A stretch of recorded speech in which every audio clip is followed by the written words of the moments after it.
De retour sur le plateau de la Tranche Info, place maintenant au focus, une heure de débrief sur l'actualité. Et vous le savez, l'actualité en ce moment, c'est le coronavirus Covid-19. Et à cet effet, je reçois Valérie Denux, qui est directrice de l'Agence régionale de santé. Elle est en compagnie du docteur Bruno Jarige, du service d'hygiène hospitalière au CHU de Guadeloupe. Et nous avons également le docteur Pierre-Marie Roger, du service d'infectiologie, toujours au CHU de Guadeloupe. Bonsoir à vous tous. Bonsoir, monsieur. Alors j'aimerais effectivement qu'on commence avec vous, Madame Denux, puisque vous êtes responsable effectivement de tous les dispositifs qui vont être mis en place ici sur le territoire de Guadeloupe. On est un peu en phase d'épidémie, on est vraiment au cœur de l'épidémie en ce moment. Le gouvernement nous a passé en phase 2. J'aimerais bien qu'on ait justement un peu les chiffres clés, puisqu'on a atteint quand même 191 cas avérés sur le territoire français, soit une soixantaine, 61 de plus quand même qu'hier, donc on voit une nette progression. Votre impression dessus?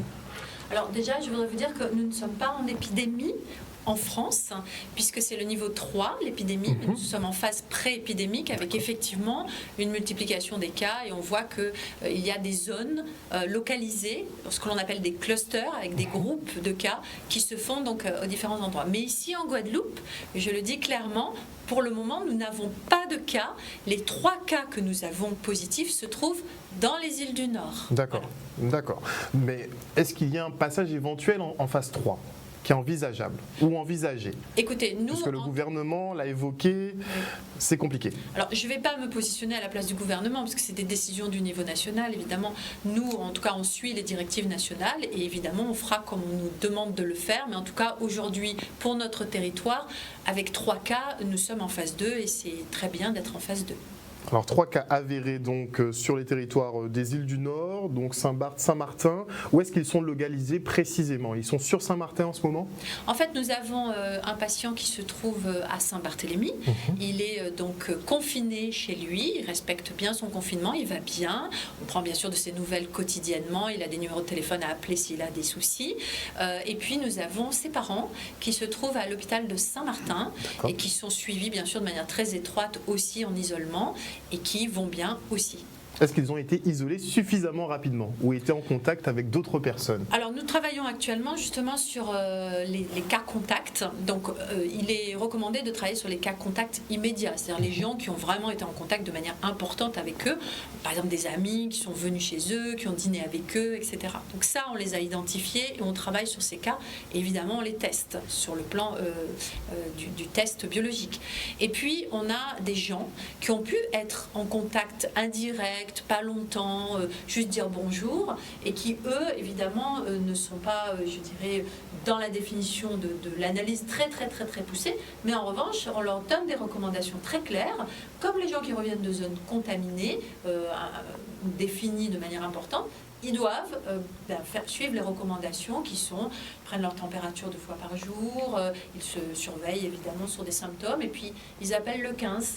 Absolument, il est important qu'ils n'aillent pas chez leur médecin, qu'ils appellent le 15. Le 15 va pouvoir définir oui ou non vous êtes un cas possible et à ce moment-là va leur donner des recommandations.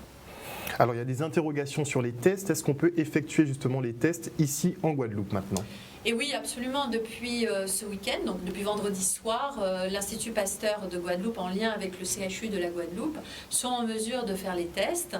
Et évidemment, c'est une grande avancée. Nous avons travaillé à marche forcée pour obtenir ça tous ensemble. Et aujourd'hui, ça diminue très fortement, bien sûr, le délai de résultats.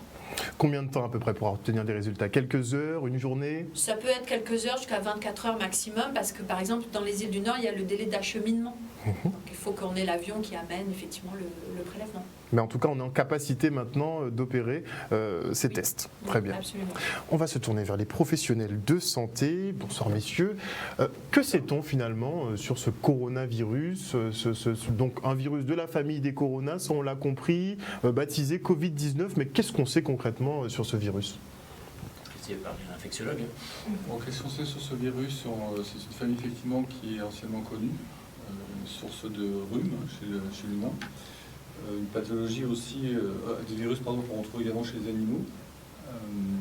Et en fait, on a acquis pas mal de données sur les principales épidémies qui sont passées au début des années 2000, du côté de Hong Kong et au Moyen-Orient.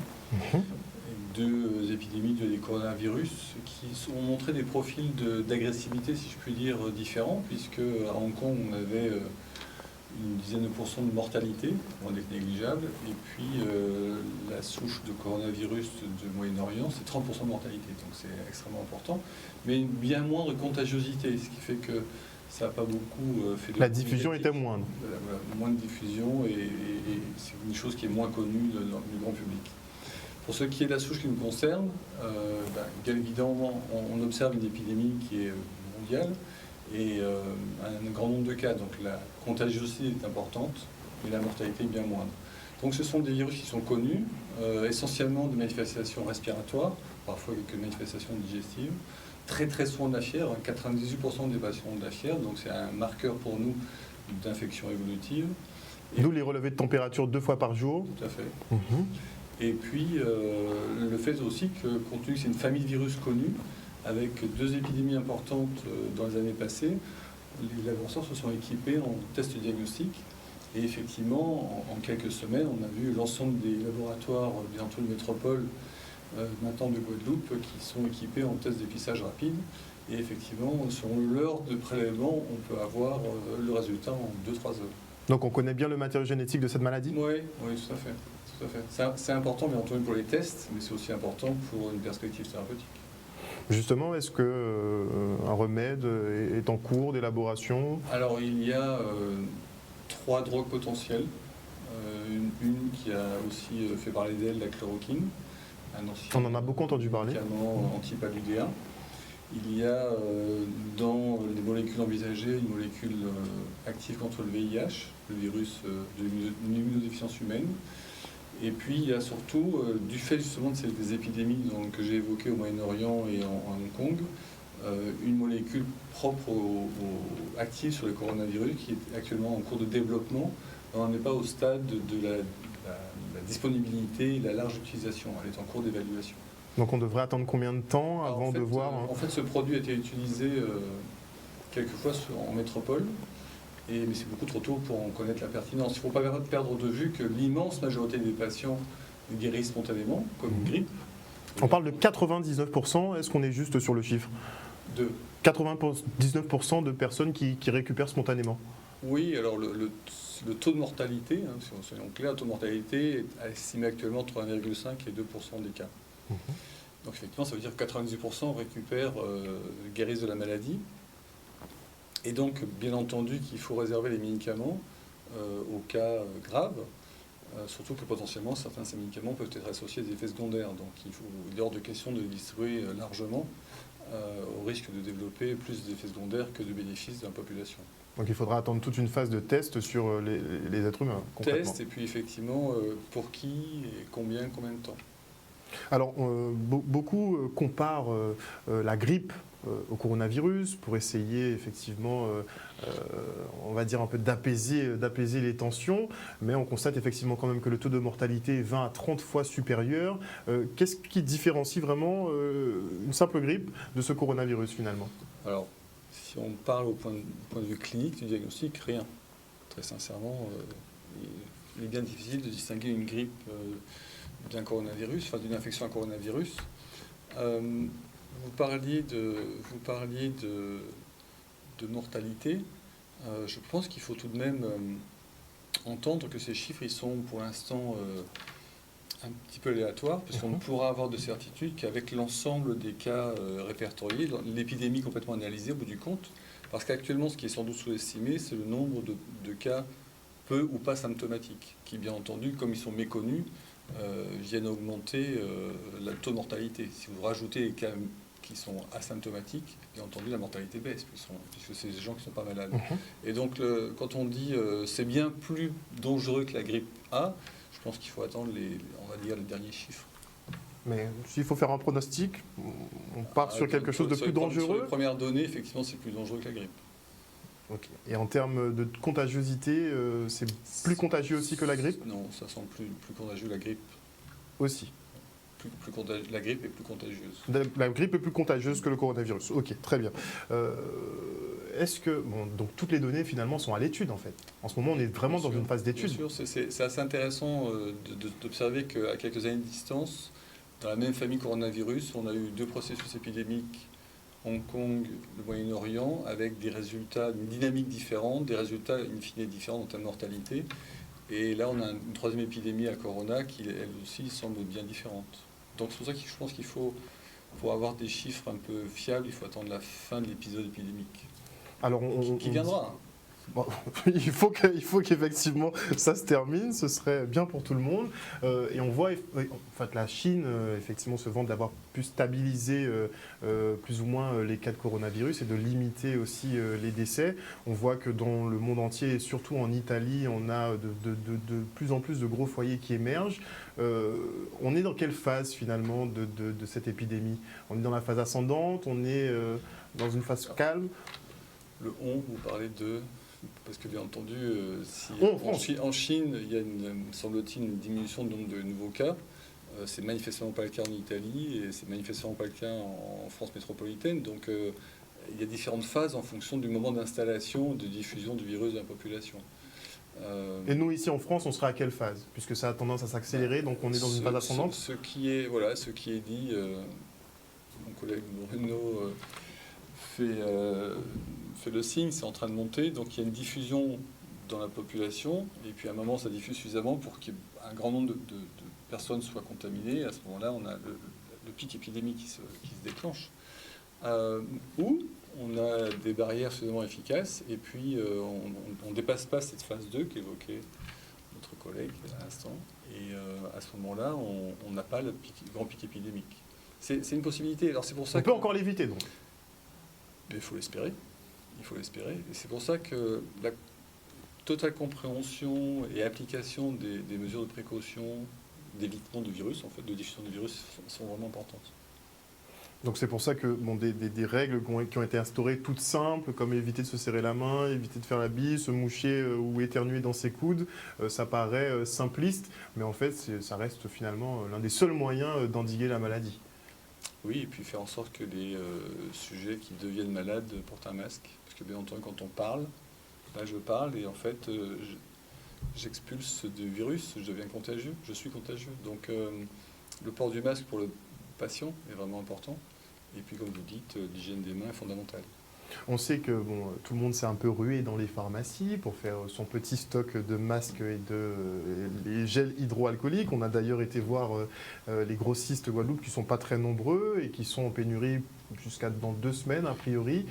Est-ce qu'au niveau de l'ARS, vous êtes prêts? Est-ce que les stocks ont été formés? Justement, surtout pour les masques qui seraient nécessaires en cas de contamination.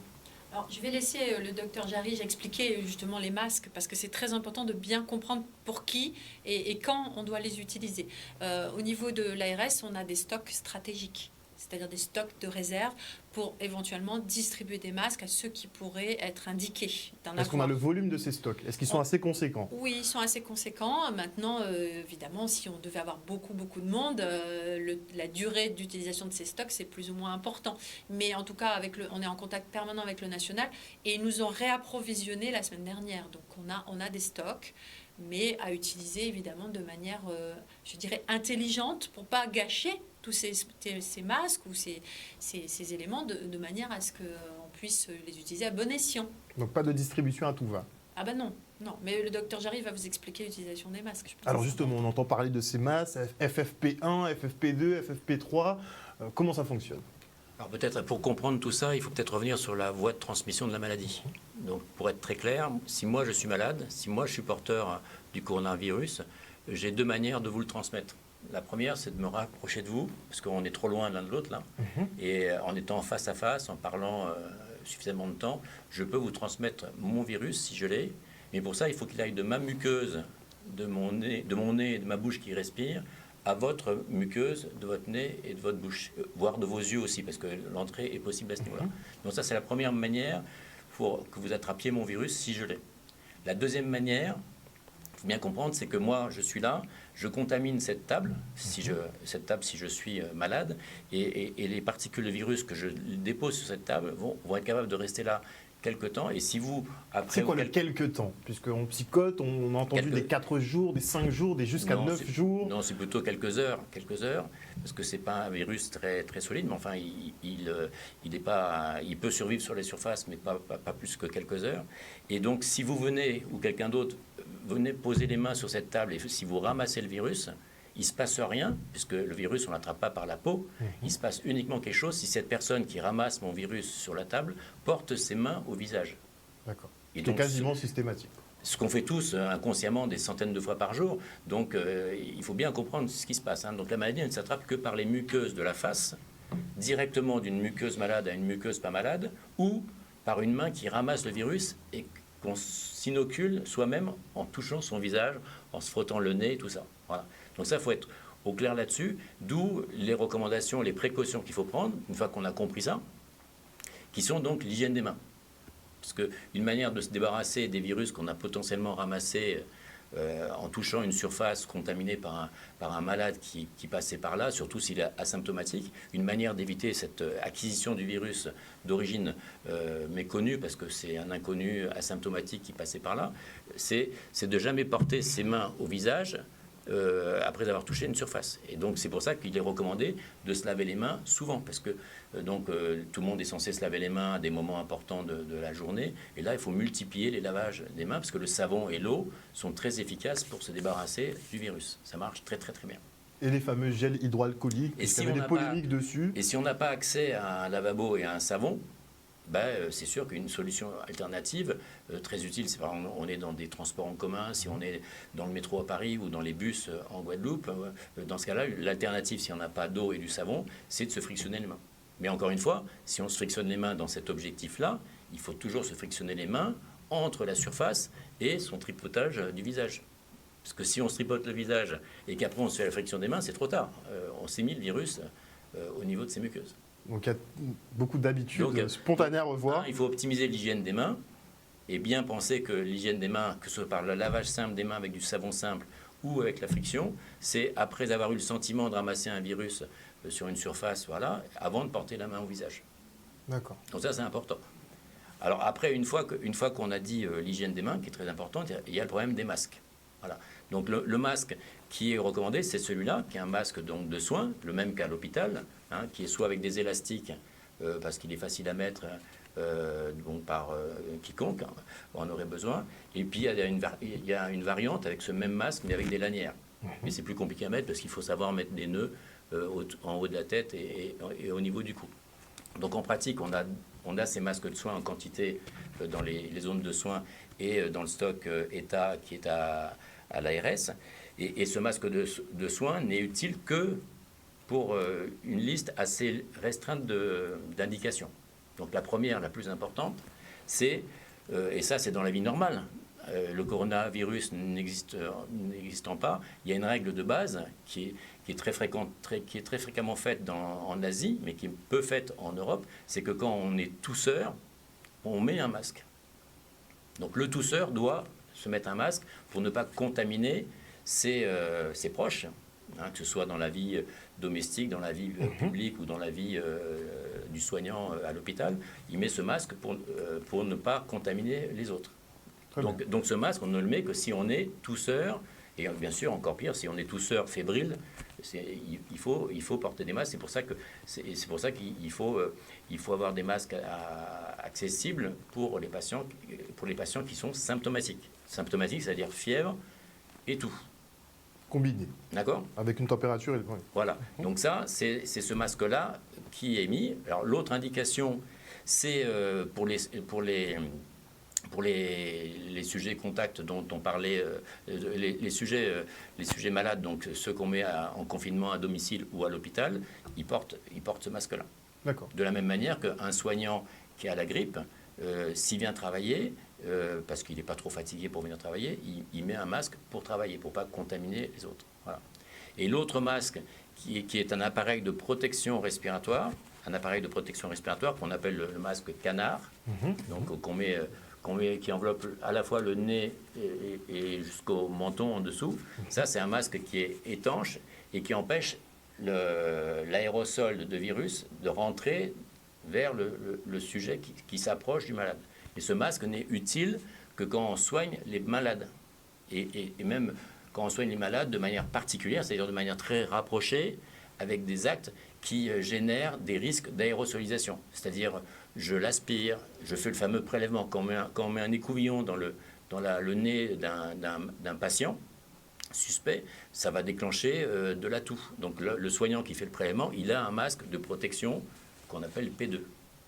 D'accord. Hein, donc ce masque P2 n'a aucune utilité en dehors des soins rapprochés à un malade très possible ou confirmé, et pour les actes de soins très particuliers. Beaucoup de personnes les recherchent, puisqu'on parle de taux de filtration de 92%, donc beaucoup de personnes qui ne sont pas malades, justement. Oui, mais celui-là, il ne sert qu'aux soignants qui soignent de manière approchée pour des soins bien particuliers. Très bien. Et donc, très peu de temps aussi. Voilà. Parce que c'est juste insupportable, ce truc-là. Et en plus, comme il est très étanche, il est difficile à supporter, donc on peut le porter jusqu'à 4 heures, mais comme il est très étanche, il est désagréable à porter. Puis après, il faut le jeter. On ne fait pas, hop, on l'utilise et puis on le met à côté. On le range pour le réutiliser. Ah non. Non, il est jeté. Toutes les 4 heures, il y en a un qui part à la poubelle. D'accord. Donc en pratique, celui-là, il n'a rien à faire en dehors des services de soins des hôpitaux qui s'occupent des cas. Et c'est l'autre qui est utilisé donc, pour le patient, qu'il soit chez lui ou à l'hôpital. À chaque fois qu'il sera en contact avec quelqu'un, avec un soignant, il mettra ce masque de soins avec des élastiques. Hein, et puis voilà. Peut-être vous pouvez expliquer, Bruno, que pour la personne qui n'est pas malade, pourquoi c'est pas utile. Voilà, justement. Hein, parce que la personne qui n'est pas malade et qui n'a pas de symptômes qui génèrent de la toux ou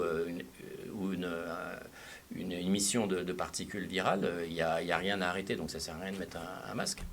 Non, hormis se rassurer en se disant, bon, l'air que je respire est plus ou moins sain, même si je passe à côté de X ou Y qu'il tousse ou qu'il est plus ou moins malade. Mais on prend un risque supplémentaire en faisant ça, excusez-moi. En mettant le masque alors qu'on n'est pas malade, le risque c'est qu'on porte encore plus les mains au visage parce qu'on va le réajuster, parce qu'il va nous gêner ou parce qu'on veut boire et donc on le baisse, parce qu'on le remonte, etc. Donc avec un vrai risque de se toucher le visage, dont les yeux, et ça pénètre dans les yeux. Donc en réalité c'est un faux élément pour se rassurer, au contraire. En tout cas, je ne sais pas ce qu'en pense Bruno, mais... Oui, tout à fait. Votre avis là-dessus? Donc il faut que ces masques soient vraiment utilisés à bon escient. Parce que si tout le monde commence à les mettre à tort et à travers... c'est déjà un peu le cas. Oui, c'est pour ça qu'il faut rationaliser les choses, rassurer les gens, bien expliquer la voie de transmission, pour que les gens comprennent bien pourquoi ils se lavent les mains, pourquoi ils se frictionnent les mains, pourquoi ils mettent un masque, pour pas que les masques soient gaspillés à tort et à travers.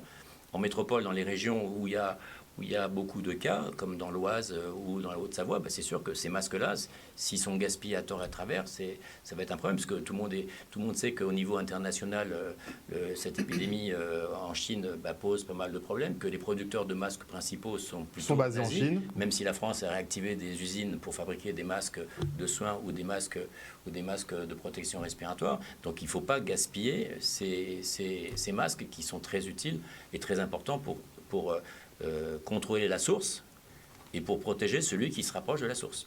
Pour protéger celui qui s'approche de la source. Puis une notion importante aussi, c'est que ces choses-là, c'est des choses jetables. Or, les gens, c'est un peu comme les mouchoirs en papier.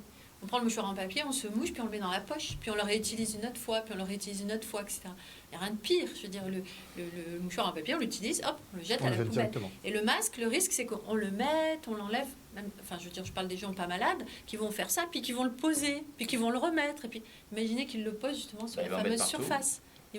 Donc, il faut vraiment comprendre qu'il y a des fausses bonnes idées. En pensant se protéger, finalement, on peut se mettre encore plus en danger. Quand on porte un masque, quand on le retire, on le jette et on se fait une friction des mains après l'avoir jeté. Sinon, la transmission se fait. Et dans les gestes barrières, il y a d'autres gestes barrières qui sont très importants dans la vie classique. C'est ceux qui sont là maintenant en large diffusion sur toutes les télévisions nationales, avec donc les gestes du tousseur. À défaut d'avoir un masque, il ne tousse pas dans ses mains, parce que s'il tousse dans ses mains, il va en mettre dans ses mains qui par décision vont toucher les poignées de porte, les tables, les chaises. Donc on ne tousse pas dans ses mains, on touche dans le creux de son coude, parce que par définition, c'est rare... qu'on ait des relations avec le creux de son coude. Donc J'avoue. Voilà, donc à défaut de masque, on éternue dans le creux de son coude. Et puis à défaut de masque aussi, on a souvent des mouchoirs. Et la règle de base, c'est que le mouchoir à la papille en tissu, c'est plus la mode. Il faut plus faire de. Et si on a des mouchoirs jetables, c'est pour les jeter. Et on sait très bien dans la population que certains mouchoirs jetables ne sont pas jetés. Ils sont réutilisés.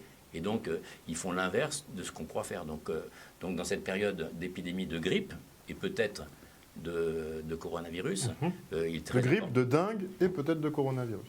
Mais la dengue, ça s'attrape autrement, donc ça marche autrement. Mais la grippe et le coronavirus, ça s'attrape. C'est très similaire. Et donc, il faut que ces méthodes de tout et ces méthodes de mouchage soient vraiment bien respectées avec des mouchoirs à usage unique qu'on jette au décours de chaque mouchage. Donc si on ne prend pas ces précautions, on est susceptible d'infecter combien de personnes? Il est estimé qu'un patient producteur de virions contamine 2 à 3 autres personnes. 2 à 3 autres personnes? S'il ne fait pas ces précautions. Ça, c'est la contagiosité sans précaution. Oui. 2 à 3 personnes. Bon, c'est déjà quand même beaucoup. Sachant que, on va dire, les plus forts agents contaminateurs comme la rougeole, c'est 15 à 18. 3, c'est déjà, C'est déjà pas mal. C'est déjà quand même beaucoup. On se quitte pour une petite page de publicité et on revient avec nos invités en plateau.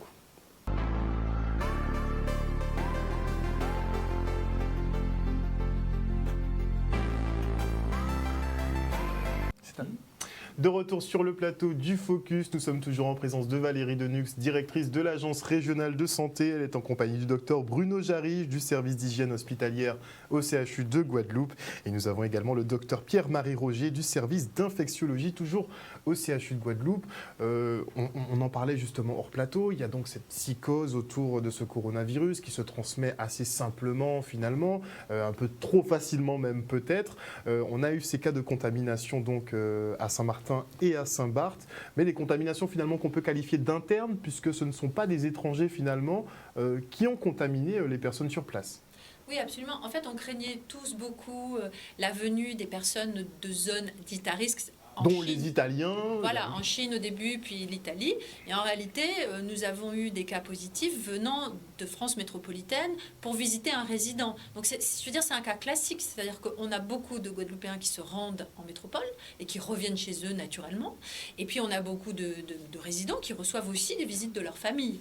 Donc, quelque part, si vous voulez, c'est un enseignement intéressant de se dire qu'il ne faut pas stigmatiser systématiquement les personnes des zones dites à risque, d'autant plus qu'on voit bien aujourd'hui, et vous l'avez dit tout à l'heure, en France métropolitaine, maintenant, on est à 190 cas, enfin un peu plus de 190 cas, et c'est ce qui veut dire que de plus en plus, plein de zones du monde vont avoir des cas, et donc on ne peut plus vraiment identifier on vient de là ou on vient de là. Vous comprenez ? Donc on ne pourra pas restreindre, ça on l'avait déjà compris, on ne peut pas restreindre le trafic aérien, le trafic portuaire, mais on peut quand même contrôler, et beaucoup demandent à ce qu'il y ait des contrôles plutôt aboutis, notamment dans les aéroports et dans les ports. Qu'est-ce qu'il sera mis? Est-ce qu'on aura des zones de confinement? Est-ce que les services de l'ARS sont déjà prêts? On sait que vous avez effectué une visite en fin de semaine dernière à l'aéroport. Qu'est-ce que ça donne? Oui, absolument. En fait, on est en contact permanent avec l'aéroport et le port. Donc l'objectif, c'est bien sûr de repérer s'il y a des personnes qui sont malades. Pour ça, évidemment, on les interroge et on voit ça avec eux. Les compagnies, les bateaux, clairement, ne veulent pas faire embarquer des personnes malades. Et dans les compagnies aériennes, il y a aussi, évidemment, une vigilance accrue. Nous, il faut quand même qu'on comprenne bien qu'il y a des gens qui peuvent être complètement sans symptômes, qui arrivent sur le territoire, donc en fait on ne les repère pas, et qui vont ensuite développer la maladie 2-3 jours après. Donc ce qui est très important, c'est de les informer. Donc on est aussi très présent au niveau des ports et des aéroports pour leur donner toutes les informations et leur dire, surtout si vous avez de la fièvre, etc., et que vous avez un doute, appelez le 15. Comme ça on vous dira ce que faire et comment le faire. Donc c'est très important de bien comprendre que beaucoup de choses passent par l'information et le dépistage de la possibilité ou pas d'avoir le coronavirus. Est-ce qu'on aura pas des fichages, ce serait un petit peu déplacé de qualifier ça comme ça, mais est-ce qu'on suivra les cas plus ou moins suspects dès leur entrée sur le territoire? Non, parce que en fait, les gens, encore une fois, je vous le dis, vous pouvez rentrer de métropole en étant en forme, et puis 3 jours plus tard, être malade. Mais pour ceux qui affichent déjà des symptômes, c'est clair que il y a une période d'incubation est assez longue. La personne qui a des symptômes, on va le diriger directement via le 15 pour voir si oui ou non il est possiblement infecté. Pour ceux qui sont déjà en Guadeloupe, mais là on parle des personnes entrantes sur le territoire. Oui, Parce mais que comme c'est on, ça leur qui, dit, pose comme on problème. leur dit, si vous êtes malade, absolument, il faut téléphoner au 15. Donc on va directement, si vous voulez, leur demander de prendre contact à ce moment-là s'ils sont malades. Là, par exemple, les vacances viennent de se terminer. On a beaucoup de retours. Et beaucoup d'Antillais, et c'est bien connu qu'en Oise, il y a beaucoup de familles antillaises qui ont des proches en Oise, dans la région de l'Oise. Donc ceux, bien sûr, ils rentrent en Guadeloupe comme prévu, et s'ils sont asymptomatiques, il n'y a rien à faire qu'une vigilance. Et maintenant qu'on sait que l'Oise est un foyer important au niveau de la métropole, si quelqu'un qui rentre de l'Oise fait des symptômes quelques jours après, ben, il doit rester calme, appeler le 15, signifier ses symptômes au décours d'un retour de l'Oise, et le 15, avec l'éclairage de l'infectiologue, va le classer en possible ou pas. Et s'il est classé comme possible, eh ben, on organisera un dépistage, un prélèvement biologique pour savoir s'il n'est pas coronavirus positif. Mais on ne va pas passer à des dépistages systématiques Non. à un moment donné?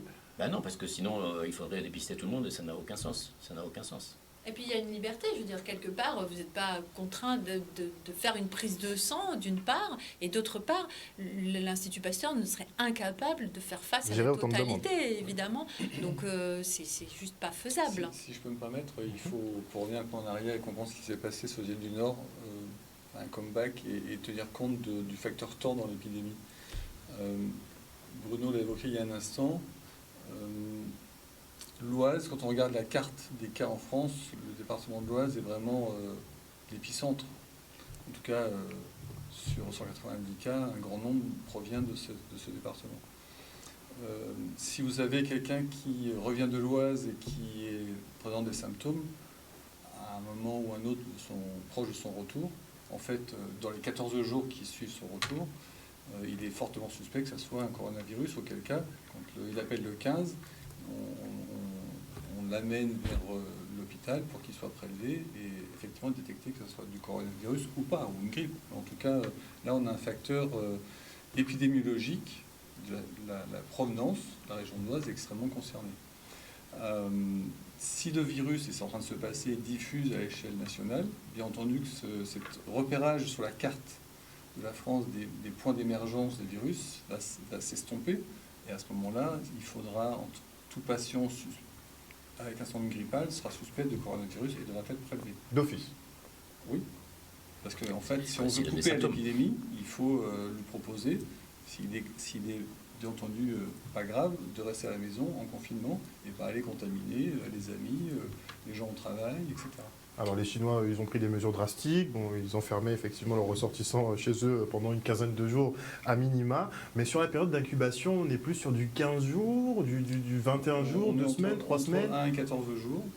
Il est vraisemblable qu'il puisse y avoir quelques cas exceptionnels qui dépassent les 14 jours.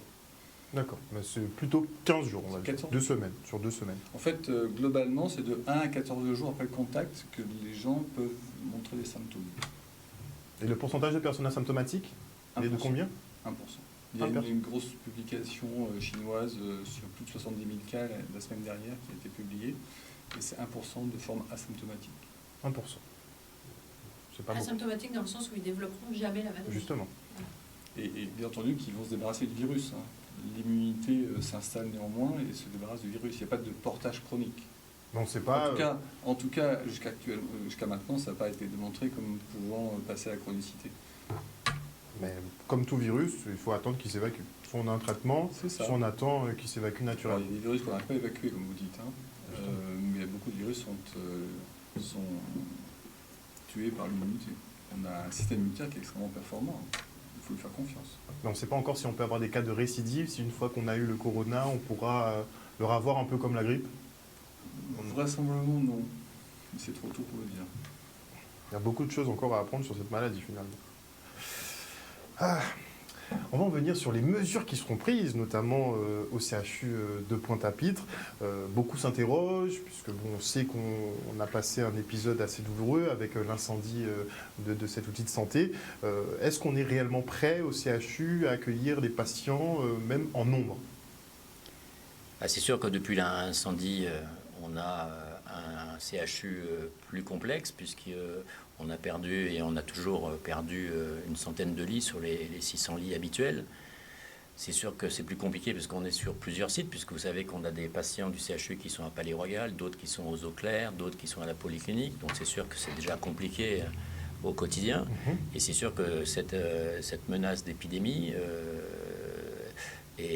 va être source de difficultés pour maintenir l'offre de soins en Guadeloupe. Mais bon, il y a le CHU qui, malgré tout, est prêt, donc avec des chambres qui sont compatibles avec la gestion de ces patients. Donc, encore une fois, je radote, mais je pense que c'est important de le redire. Donc, un sujet qui se sent suspect de faire un coronavirus, il ne va pas avoir son médecin traitant. Il ne va pas aux urgences de l'hôpital, que ce soit Pointe-à-Pitre, Basse-Terre, Sainte-Marie-de-Margalante ou Saint-Martin. Il appelle le 15. Et c'est le 15, aidé de l'infectiologue, qui va valider si ce cas suspect est éventuellement un cas possible. Et ce cas possible, une fois qu'il est décrété possible, il est pris en charge donc au CHU de Pointe-à-Pitre dans un secteur qui est habilité à le faire et qui sont les maladies infectieuses.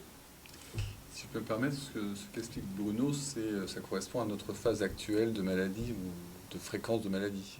Si bien entendu on arrive à un niveau supérieur d'épidémie déclarée, on aura aussi besoin des ressources de médecine libérale en temps réel, et seuls les cas graves viendront à l'hôpital. Actuellement, on est capable il y a suffisamment peu de cas à repérer. Je vais un peu plus loin. Pour l'instant, ça ne circule pas en Guadeloupe. Donc c'est vraiment important. Pour l'instant, justement, on n'a pas j'aimerais de démonstration de la preuve que ça circule. J'aimerais qu'on ait une confirmation ou une infirmation d'une information qu'on m'a fait parvenir. On m'a dit que des patients arrivent aux urgences et ont été mis en isolement sur le parking du CHU. Oui, alors écoutez, pour avoir été spécifiquement d'astreinte sur la ligne dédiée coronavirus du service de maladies infectieuses pendant 4 jours, je peux vous dire que ce cas-là, je n'en ai pas entendu parler. D'accord. Moi, je voudrais vous dire... Pardon, je vous en prie. Je voudrais vous dire sur l'aspect organisation de l'offre du système de santé sur la Guadeloupe. Il est clair que, en fait, on a le CHU qui est en première ligne, évidemment, parce que c'est le plateau technique qui est le plus complexe, et nous avons le professeur qui est là et donc qui est le référent. Mais très clairement, si on venait avoir beaucoup de cas, il va se passer la chose suivante, c'est qu'il y a les autres hôpitaux de deuxième ligne, que par exemple le CHBT, qui peut évidemment être amené à prendre des cas un petit peu sévères.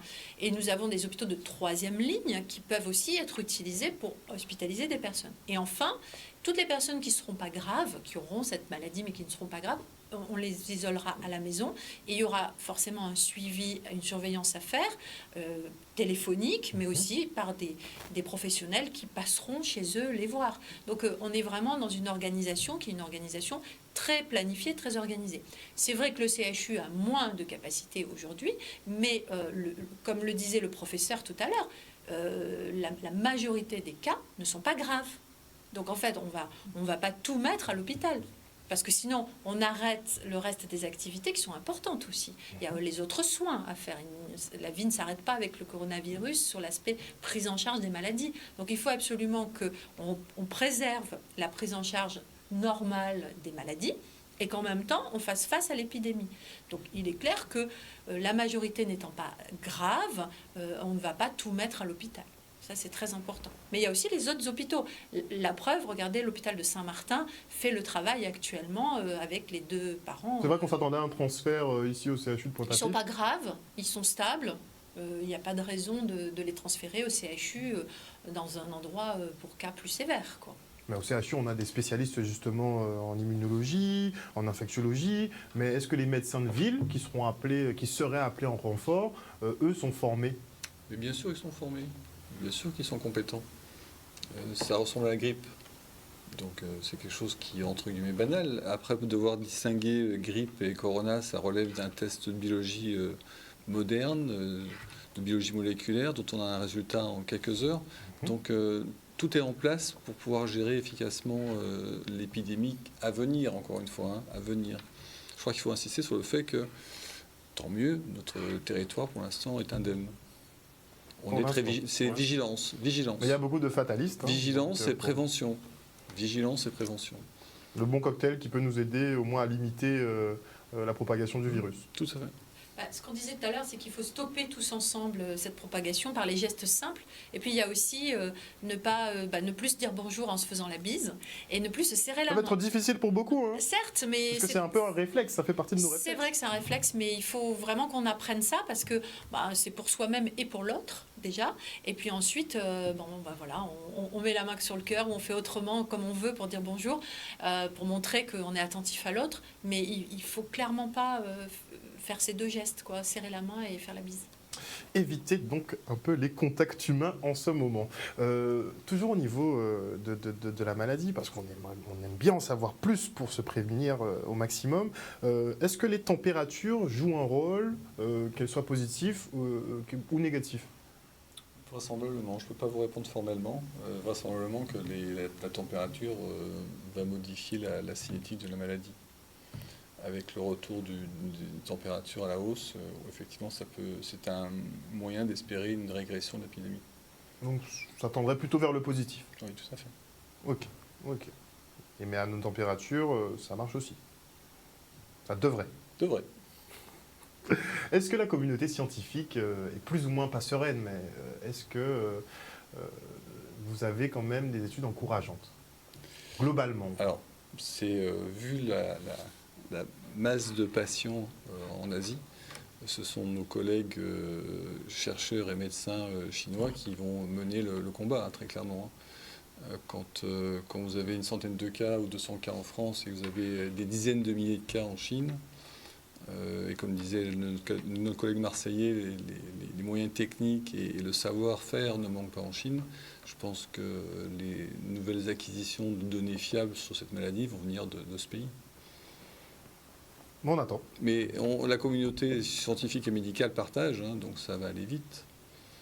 Ça va aller vite. Regardez comment on a parlé d'un vaccin, je crois, il y a 3 semaines. On était en bonne voie, apparemment. Finalement. Alors, je ne me prononcerai pas sur tout ça. Mais ce qui est certain, c'est que le test spécifique d'un virus qui a émergé il y a moins de 3 mois a déjà diffusé sur l'ensemble du globe. Quelque chose qui est né quelque part au sud de Pékin se retrouve testé en Guadeloupe 2 mois plus tard. C'est comme un signe de vitalité et de performance technique. Il y a d'autres questions en suspens sur la transmission aux animaux. Est-ce que c'est vrai qu'il y a un cas avéré justement de transmission de l'homme au chien?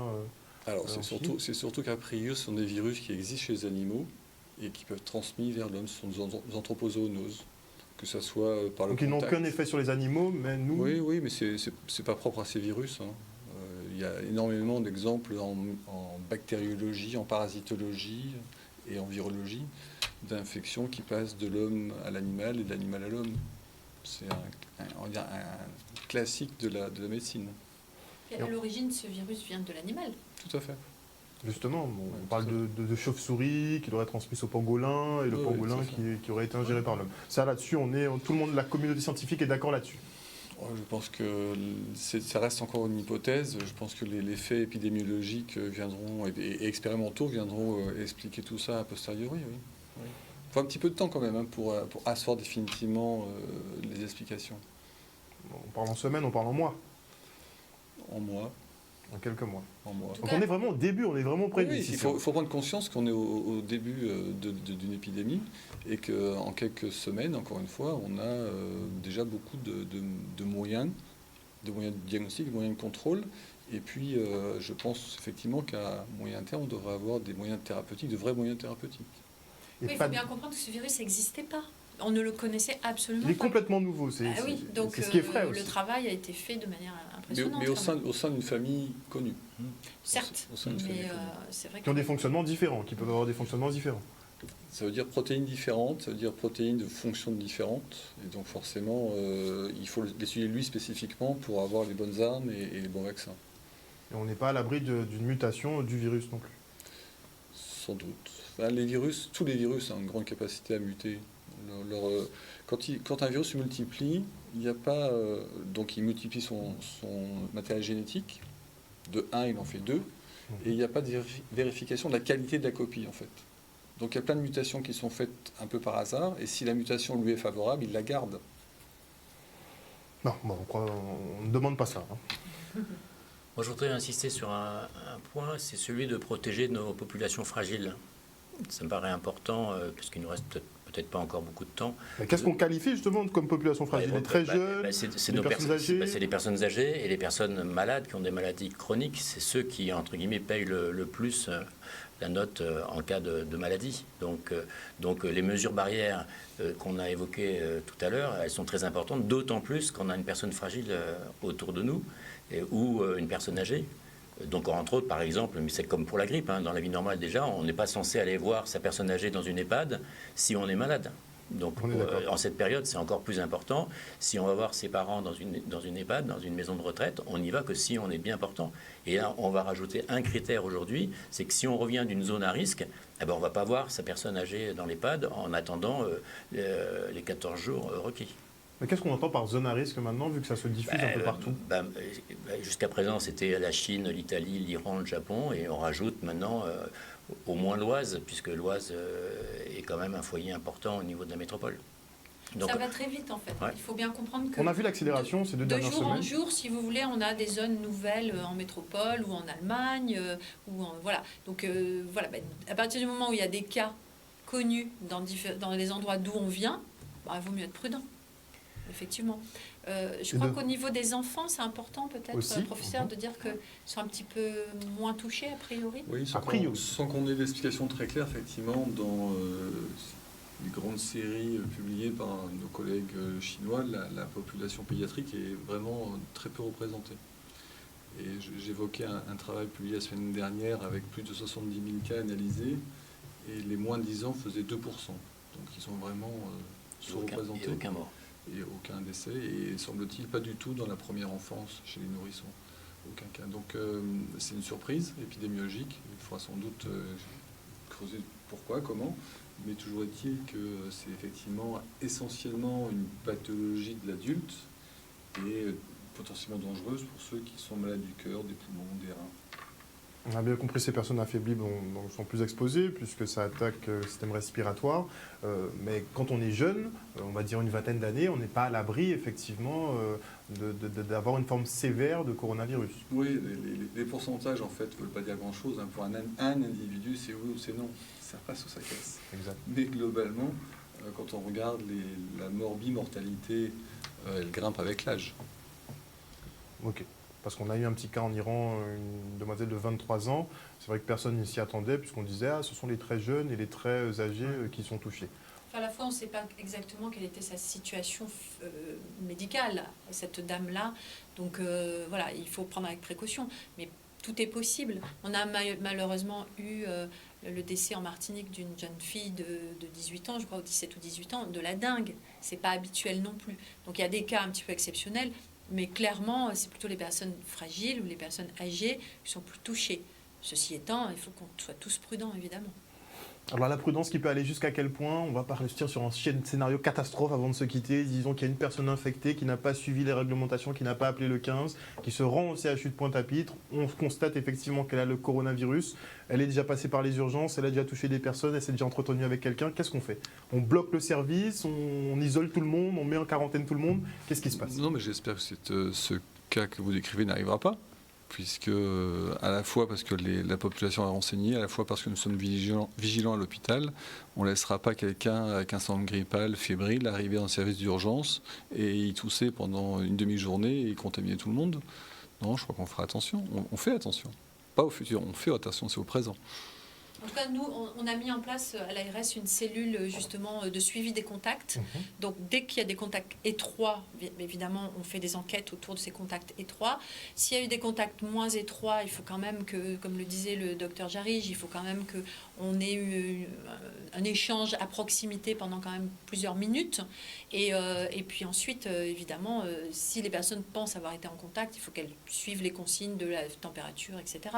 Mais clairement, il faut se dire que c'est les cas vraiment de personnes qui sont vraiment en contact étroit avec ces personnes-là. Et il y a une inquiétude, Madame Denux, au niveau des enfants, surtout pour les parents d'élèves qui les envoient à l'école, puisqu'ils ont repris les cours dernièrement. Le recteur a interpellé visiblement les maires et les collectivités majeures, départements, régions, pour une mise à disposition de savon, de produits d'hygiène de façon plus ample. Est-ce que vous chapeauterez le tout ou à défaut, vous pallierez, puisqu'on sait que les finances de certaines collectivités ne sont pas au beau fixe, et on risquerait d'attendre peut-être trop longtemps avant de mettre en sécurité les enfants. Donc est-ce que vous chapeauterez tous ces dispositifs ? Écoutez, en tout cas, il est certain que monsieur le recteur a raison de demander de mettre ça, puisqu'on l'a dit tout à l'heure, les mains. Donc ça, évidemment, c'est très très important. Et l'éducation des enfants aussi, il faut qu'on leur apprenne à se laver les mains et ça sera bon pour tout le reste, hein, de toute façon, pas que le coronavirus. Après, sur le fait de mettre en place les choses, effectivement, monsieur le recteur déjà va commencer par voir si justement tout ça s'est fait de manière effective, puis on en discutera si nécessaire. Mais moi, j'ose croire que tout le monde prend ses responsabilités face à cette épidémie potentielle et fait ce qu'il y a à faire. En tout cas, il est certain qu'aujourd'hui, il n'y a pas de cas en Guadeloupe, donc les enfants peuvent aller à l'école, sauf si c'est un enfant qui revient effectivement d'une zone à risque. Il faut le garder à la maison, appeler le 15 pour vérifier avec le 15 s'il est cas possible ou pas. Mais en tout cas, il est important de bien comprendre que pour l'instant, il n'y a pas de souci pour les écoles. Pour l'instant. Et on espère que ça restera comme ça le plus longtemps possible. Bien sûr, bien sûr. Merci en tout cas à vous tous d'être venus sur ce plateau ce soir pour ces éclaircissements justement autour de ce coronavirus Covid-19 qui sévit à travers le monde entier.